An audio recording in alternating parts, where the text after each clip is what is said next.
अपने माँ बाप को रुलाया। नोट कर लेना एक बात को, लिख लेना डायरी पर या अपने दिमाग के खोपड़ी के अंदर हड्डी पर चिपका कर लेना। अल्लाह की कसम खा के कहता हूं, जिस बेटे ने या बेटी ने दुनिया में अपने बाप को सताया, रुलाया और इसी तरीके से न माफी मांगी, न उनके पास गया, न उनसे माफी तलाफी की है, वो बेटा इस दुनिया में उस वक्त तक मर नहीं सकता जब तक कि दुनिया में अपना अंजाम न देख ले, जब तक दुनिया में अपने बाप को सताने की सजा इस दुनिया में न भुगत ले। अल्लाह के नबी फरमाते हैं ये कब्र भी उसको अपने अंदर कबूल नहीं करती है, मलकुल मौत भी उसकी रूह कब्ज नहीं करता है। अपने माँ बाप को रुलाने और सताने वाला इस दुनिया में मरने से पहले अपने अंजाम को जरूर देख लेगा। उसको कोई ना कोई मुसीबत जरूर पहुंचेगी, बगैर मुसीबत पाए हुए और बगैर अपने अंजाम को भुगते हुए वो मौत भी उसको नहीं आ सकती है। ये बात याद रखिए, गौर से सुन लीजिएगा। अगर किसी ने दुनिया में अपने माँ बाप को रुलाया है, सताया है, तो जाकर आज फजर तक का इंतजार मत कीजिएगा, पता नहीं जिंदगी मिले ना मिले। इसलिए आज ही जाकर अपने रूठे हुए माँ बाप को ये मत कहिएगा मौलाना अगर गलती उसकी हो तो।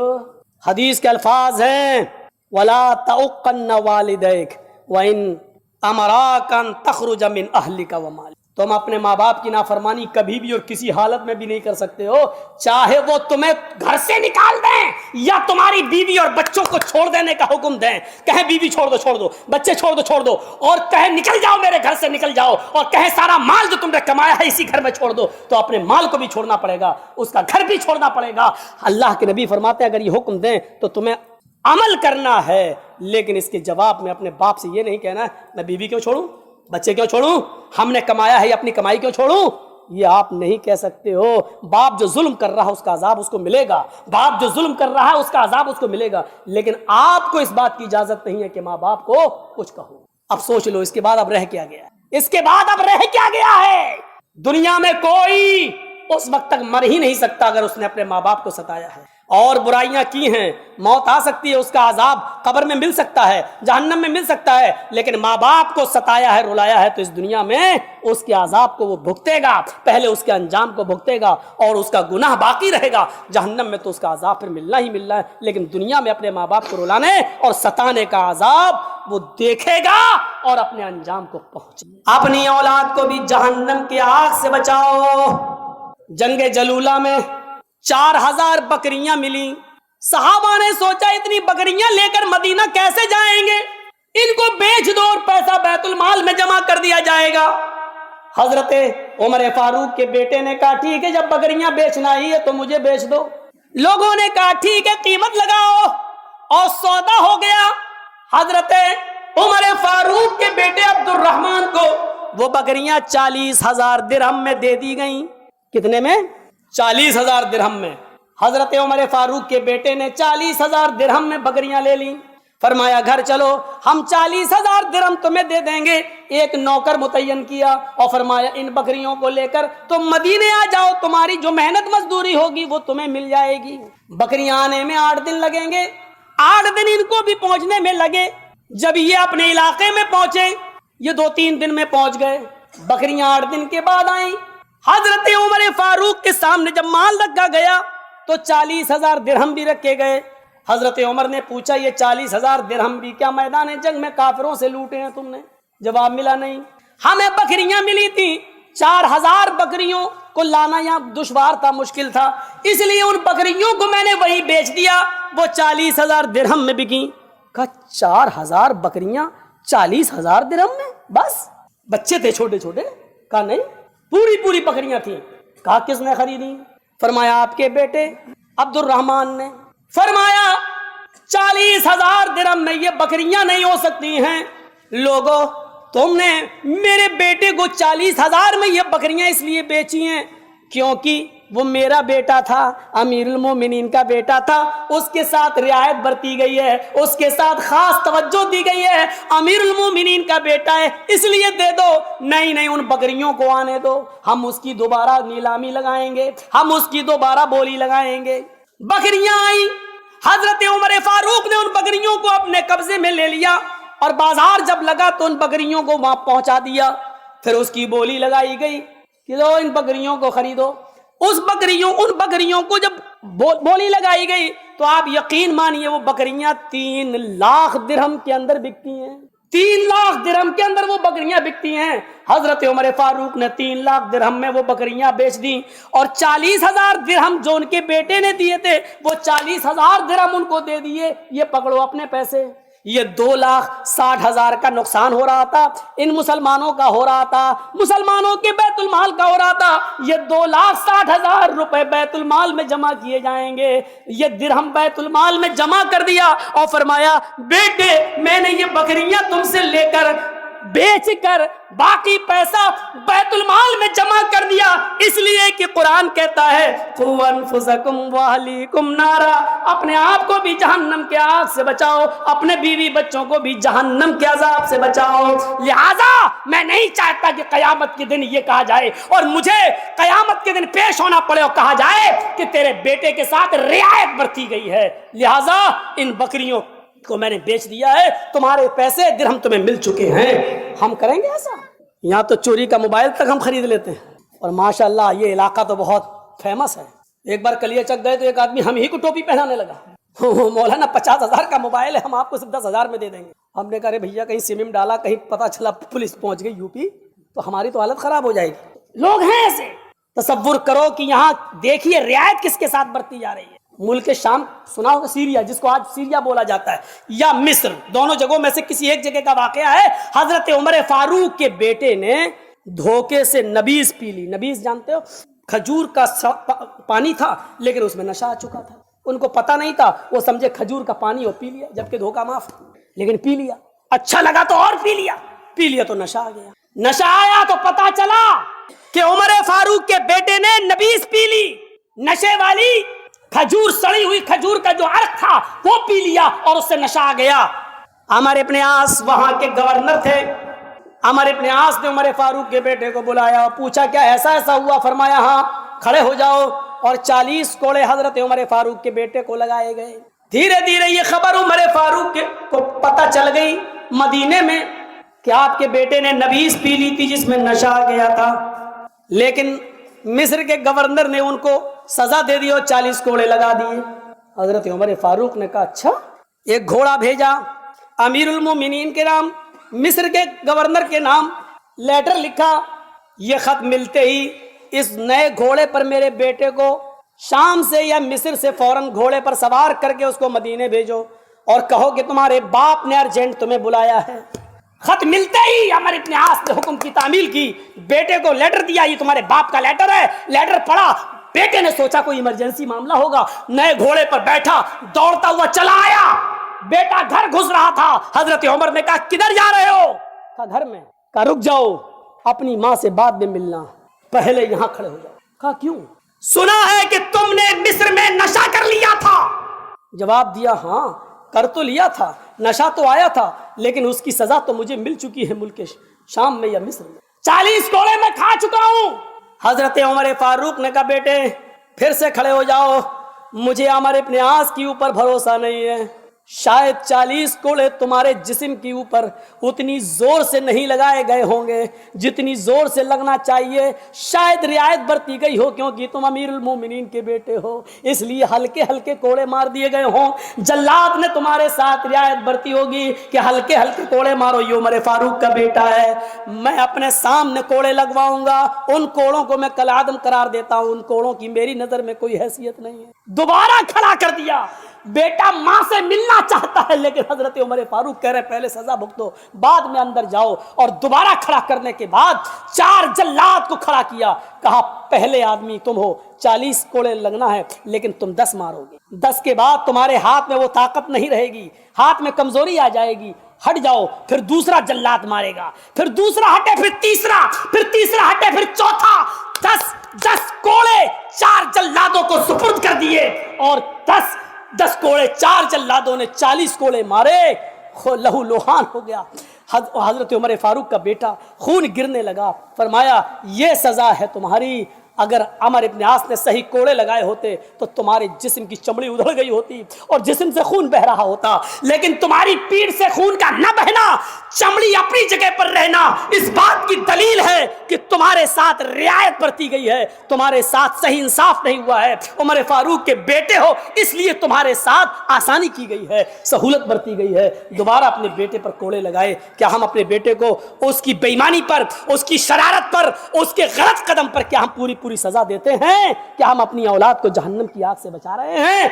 एक मर्तबा गुलाम को आवाज दे रहे थे अपने खादिम को, हजरत अबू बकर, हजरत उमर फारूक, और कह रहे थे फला का नाम लेकर, फला का नाम लेकर असलम असलम। उसको आने में थोड़ी सी देर लग गई। वो आया जब तो एक थप्पड़ उसके गाल पर दिया हजरत उमर फारूक। उसने कहा अमीरुल मोमिनीन, देखिए अपने आप को कैसे बचाते हैं जहन्नम की आग से। अमीरुल मोमिनीन, आपने मुझे जो थप्पड़ मारा है, आप थोड़ा गौर कर लीजिए कि आपने ये थप्पड़ मुझे सही मारा है या गलत मारा है। आज आप जबान खोल के देख लो, जबान खोले आप ही अंदर।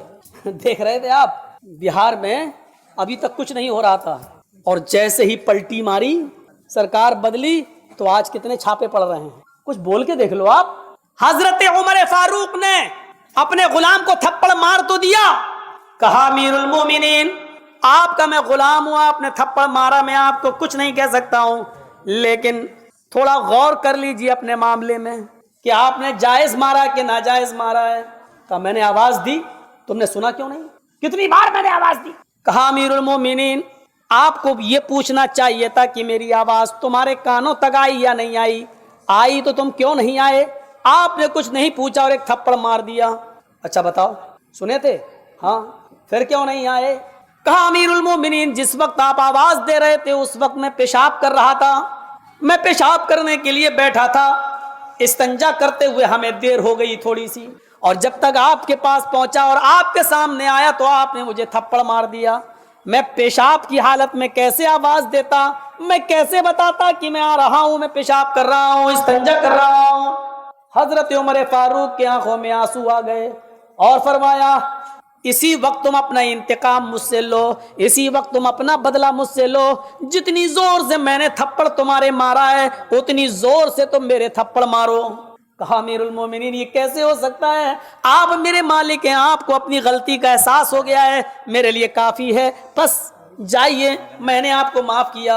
हजरत उमर कहते नहीं, इस दुनिया में तुम मुझे इसलिए माफ कर रहे हो क्योंकि मैं तुम्हारा मालिक हूं और तुम मेरे गुलाम, तुम मेरे खादिम हो, इसलिए मालिक से इंतकाम नहीं लेना चाहते हो। लोग क्या कहेंगे? नहीं, तुम्हें इसी दुनिया में मुझसे बदला लेना है, कल कयामत के दिन मैं तुम्हें बदला नहीं दे सकता। अगर मेरे पास नेकियां नहीं हुई तो तुम्हारा गुनाह मेरे सर पे लादा जाएगा, इसलिए तुम्हें इसी दुनिया के अंदर बदला लेना होगा।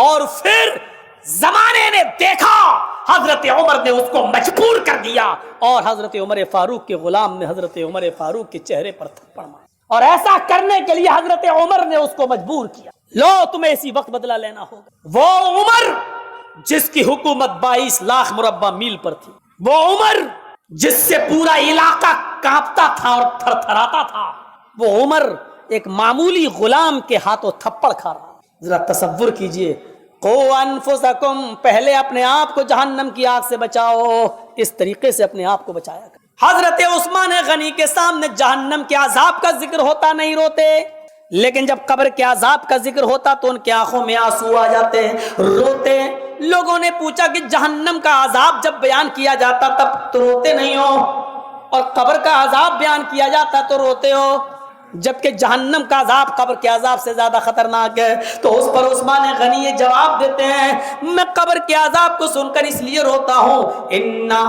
इन्नल कब्रा अव्वलु मंजिल मिन मनाजिलिल आखिरा, कब्र आखिरत की मंजिलों में से फर्स्ट मंजिल है, पहली मंजिल है। जो कब्र के अजाब से बच गया और जो कब्र के मरहले से निकल गया, जो कब्र के सवालों जवाब से कामयाब होकर निकल गया, वो तमाम मरहलों में और तमाम मंजिलों में कामयाब हो जाएगा, और जो कब्र की मंजिल में फंस गया वो आखिरत की तमाम मंजिलों में फंसता चला जाएगा। इसलिए मैं अजाब कब्र का जिक्र सुनता हूं तो रोता हूं। अपने आप को इस तरीके से जहन्नम के अजाब से बचाया जाता। आइए اپنے بیوی اور بچوں کو بھی جہنم کے عذاب سے بچاؤ. اپنے آپ کو بچایا, اب بیوی اور بچوں کو کیسے بچایا جائے, یہ ہر آدمی فکر کرے. صرف ایک آیت ہی میں نے اٹھائی ہے, یا ایھا الذین آمنوا قوا انفسکم واہلیکم نارا, اسی پر سن لیجئے بس. اپنے آپ کو بچانے کی مثالیں دے دیں. ابو بکر نے کیسے بچایا, عمر فاروق نے کیسے بچایا, عثمان غنی نے کیسے بچایا. اب اپنے بیوی کو, اور پھر ایک دو مثال بچوں کی, اپنے بچوں کو کیسے بچایا جائے.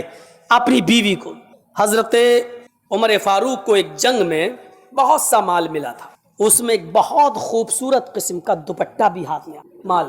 اور جب وہ مال تقسیم ہوا صحابہ میں, جو لوگ جنگ میں گئے تھے ان میں تقسیم ہوا, اس ڈیوائڈ ہوا, تو وہ خوبصورت دوپٹہ حضرت ابو موسیٰ اشعری کے ہاتھ میں آ گیا. ابو موسیٰ اشعری کو مل گئے. تقسیم ہوا تو یہ ہوتا کہ ہمیں یہ دے دو, ہمیں یہ دے دو, ہمیں یہ ضرورت, تو جو جس پر سب راضی ہو جاتے تھے وہ دے دیا جاتا تھا. ابو موسیٰ اشعری کو خوبصورت دوپٹہ مل گیا. حضرت ابو موسیٰ اشعری نے وہ دوپٹہ یہ سوچا کہ میرے گھر میں تو بیوی نہیں ہے, اور میری ایک بیٹی تھی اس کی بھی شادی ہو چکی, یہ بہت دور چلی گئی ہے, اب یہ دوپٹہ میں اس کے پاس کہاں سے پہنچاؤں, اور میری بیوی ہے نہیں, تو میرے تو یہ دوپٹہ کسی کام کے نہیں ہے, تو کیوں نہ اس خوبصورت دوپٹے کو, کیوں نہ میں اس خوبصورت اوڑھنی کو, کیوں نہ میں اس خوبصورت دوپٹے کو, اس اوڑھنی کو میں حضرت عمر فاروق کی بیوی کو دے دوں. حضرت عمر فاروق کی بیوی کو وہ دے آئے. دروازے کو دستک دی, بیوی نے دروازہ کھولا, امیر المومنین تو ہے نہیں. فرمایا کوئی بات نہیں, مجھے ان سے کام بھی نہیں ہے, یہ خوبصورت دوپٹہ مجھے ملا تھا, اب میری بیوی تو ہے نہیں, بیٹی بہت دور بیاہ دی گئی ہے, اس کی شادی کر دی گئی ہے, وہاں تک تو پہنچنا ممکن نہیں ہے, لہٰذا یہ دوپٹہ میں تمہیں دے رہا ہوں گفٹ کے طور پر. حضرت عمر فاروق کی بیوی نے وہ گفٹ اس لیے لے لیا کہ اللہ کے نبی نے فرمایا تحفہ دیا کرو, تحفہ لیا کرو, اگر تم تحفہ دو گے تو اس سے محبت بڑھے گی, کوئی تحفہ دے اور تم نے قبول کر لیا تو اس سے بھی محبت بڑھے گی, کیونکہ دلوں سے کدورت ختم ہوگی. انہوں نے دیا, انہوں نے لے لیا, لیکن چونکہ امیر المومنین کی بیوی تھی اس لیے ان کو سوچنا چاہیے تھا کہ مجھے لینا ہے یا نہیں لینا ہے, کیونکہ میں معمولی عورت نہیں ہوں, میں اس دیش کے وزیر اعظم, پرائم منسٹر حضرت عمر فاروق کی بیوی ہوں, ان کی عزت پر کوئی آنچ تو نہیں آئے گی. لے لیا.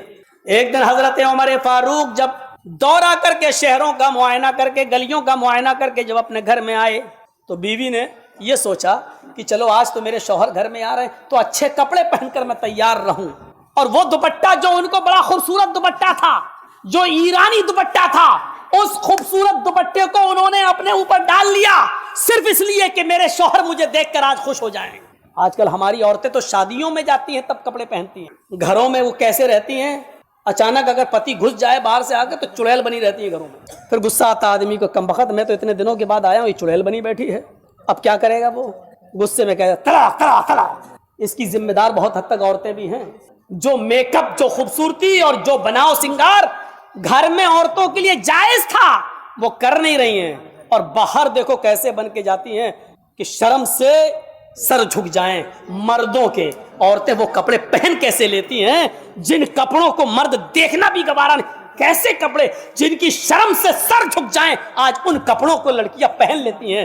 کیسی بےعزتی, ضمیر دیکھو, ضمیر, دل. حضرت عمر فاروق نے جب دروازے کو دستک دی, خوشی خوشی ان کی بیوی نے دروازہ کھولا. حضرت عمر فاروق نے اپنی بیوی کے کپڑے نہیں دیکھے, سیدھے ان کی نظر اپنی بیوی کی اوڑھنی کے اوپر پہنچی, بڑی خوبصورت اوڑھنی. فرمایا اے میری پیاری بیوی, یہ اوڑھنی, یہ دوپٹہ جو تم اوڑھے ہوئے ہو, اس دوپٹے کو خریدنے کی میری حیثیت نہیں تھی, میری طاقت نہیں ہے, مجھے اتنی تنخواہ, اتنی سیلری بھی نہیں ملتی ہے کہ میں مارکیٹ سے, میں بازار سے جاؤں اور اتنا مہنگا دوپٹہ خرید کر تمہیں دوں. یہ دوپٹہ تمہارے پاس کہاں سے آیا ہے؟ تمہارے بھائی نے دیا؟ کہا نہیں. تمہاری بہن نے دیا؟ نہیں. تمہارے ماں باپ آئے تھے؟ نہیں. پھر یہ دوپٹہ تمہارے پاس کہاں سے آیا, یہ اوڑھنی تمہارے پاس کہاں سے آئی؟ جواب دیا, صحیح بول دیا کہ یہ دوپٹہ, یہ اوڑھنی مجھے حضرت ابو موسیٰ اشعری رضی اللہ تعالیٰ عنہ دے کر گئے. ابو موسیٰ اشعری کون تھے یہ بھی سن لیجئے. ابو موسیٰ اشعری بیت المال کے کیشیئر تھے. بیت المال تو سمجھتے ہیں نا آپ, سرکاری جو فنڈ ہوتا ہے جس کو ہندی میں راج کوش کہتے ہیں. اب آپ کے ہاں کیا کہتے ہیں وہ ہم کو نہیں معلوم. خزانچی کو ٹریزری, خزانچی, جس کو بولا جاتا ہے بیت المال کا جو خزانے کا مالک ہو، کیشیئر. تو بیت المال کے کیشیئر تھے کون؟ ابو موسیٰ اشعری. حضرت عمر فاروق نے جب سنا کہ اچھا یہ دوپٹہ تمہیں ابو موسیٰ اشعری نے بیت المال کے کیشیئر نے دیا ہے، کہاں؟ اپنی بیوی کے سر سے وہ دوپٹہ اتارا اور اس کو لپیٹ دیا، ایسے پکڑ کے ایسے گولا بنا دیا اس کو، اور وہ گولا بنانے کے بعد اپنی بیوی کے سر پہ مار دیا، کس کے مارا. چاہے جتنا بھی ہلکا ہو لیکن جب اس کو اکٹھا کر کے گولا بنا کر مارا جائے گا تو تھوڑا سا تو لگے گا سر پر. عورت کا سر بھی کمزور ہوتا ہے باڈی کی طرح، جسم کی طرح. اس کے سر پہ جب قریب سے مارا تو حضرت عمر فاروق کی بیوی بولتی ہیں کہ عمر فاروق کے ہاتھ سے گولا بنا ہوا وہ دوپٹہ جب میرے سر پہ لگا تو میرے سر میں درد شروع ہو گیا، پین شروع ہو گیا. کہا کہ ابو موسیٰ اشعری کو بلایا جائے. ابو موسیٰ اشعری کو بلا لیا گیا اور طلب کر لیا گیا اور فرمایا، اے ابو موسیٰ، کیا یہ اوڑھنی، کیا یہ دوپٹہ تم نے میری بیوی کو دیا ہے؟ ہاں. کہا تم کون ہو؟ کہا بیت المال کا کیشیئر. کہا تم نے یہ دوپٹہ میری بیوی کو اس لیے دیا ہے تاکہ امیر المومنین خوش ہو جائے اپنے بیت المال کے کیشیئر سے، اور اگر بھوشیہ میں فیوچر میں وہ تھوڑی بہت غلطیاں کرے تو اس کو بخش دیا جائے، اس کو چھوڑ دیا جائے، اس کے اوپر رحم کر دیا جائے، یا اس سے بھی بڑا کوئی عہدہ چاہے. آج تم سجدے میں جاتے ہو، کہتے ہو اللہ میرا حال دیکھ، اوپر سے آواز آتی ہے بندے اپنا نام اعمال دیکھ. ایک ہماری بھی نمازیں ہیں، ادھر بھی سجدہ، اللہ سے بھی مدد، غیروں کے سامنے بھی دامن پھیلے ہوئے. کہاں سے صدا سنیں؟ جو میں سر بسجدہ ہوا زمین پر تو آسماں سے آنے لگی یہ ندا. جو میں سر بسجدہ ہوا زمین پر تو آسماں سے آنے لگی یہ ندا. تیرا دل تو ہے صنم آشنا، تجھے کیا ملے گا نماز میں؟ اور میرے بندے تجھے نماز میں کیا ملے گا؟ تیرا دل لگا ہی نہیں ہے، تو نے رب کو معبود سمجھا ہی نہیں ہے، تو نے اللہ کو مشکل کشا جانا ہی نہیں ہے، تو نے رب کو حاجت روا مانا ہی نہیں ہے. نماز اس لیے پڑھ رہا ہے کہ تیرے باپ دادا پڑھتے آئے ہیں. ارے نماز تو ساری مشکلوں کا حل تھا. نماز کے لیے تو حکم ہے، نماز کے لیے تو یہ حکم ہے کہ آئے میرے بندو صبر میں، صبر اور نماز کے ذریعے تم اللہ سے مدد مانگو. یا ایھا الذین آمنوا استعینوا بالصبر والصلاۃ. صبر اور نماز کے ذریعے تم اللہ کی مدد حاصل کرو، اللہ سے مدد طلب کرو. ان اللہ مع الصابرین، اللہ صبر کرنے والوں کے ساتھ ہے. چلیے آج تم سے ایک سوال کرتا ہوں اور دیکھتا ہوں کہ کتنے لوگ غور سے سن رہے ہیں میری بات. اللہ تعالیٰ نے یہاں دو چیزیں پیش کی ہیں، یا ایھا الذین آمنوا استعینوا بالصبر والصلاۃ. کیا کہا؟ صبر کے ذریعے اور نماز کے ذریعے اللہ سے مدد مانگو. کتنی چیزیں بتائیں؟ دو. تو کہنا کیا چاہیے تھا اللہ تعالیٰ؟ ان اللہ مع الصابرین والمصلین. اللہ تعالیٰ صبر کرنے والوں کے ساتھ اور نماز پڑھنے والوں کے ساتھ ہے. دونوں باتیں جب کہیں تو دونوں کے ساتھ ہونا چاہیے نا. لیکن اللہ نے کیا کہا؟ ان اللہ مع الصابرین.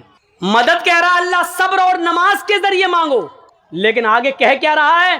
اللہ صبر کرنے والوں کے ساتھ ہے. یہ نہیں کہا اس نے کہ نماز پڑھنے والوں کے ساتھ ہے. کبھی سوچا کیوں؟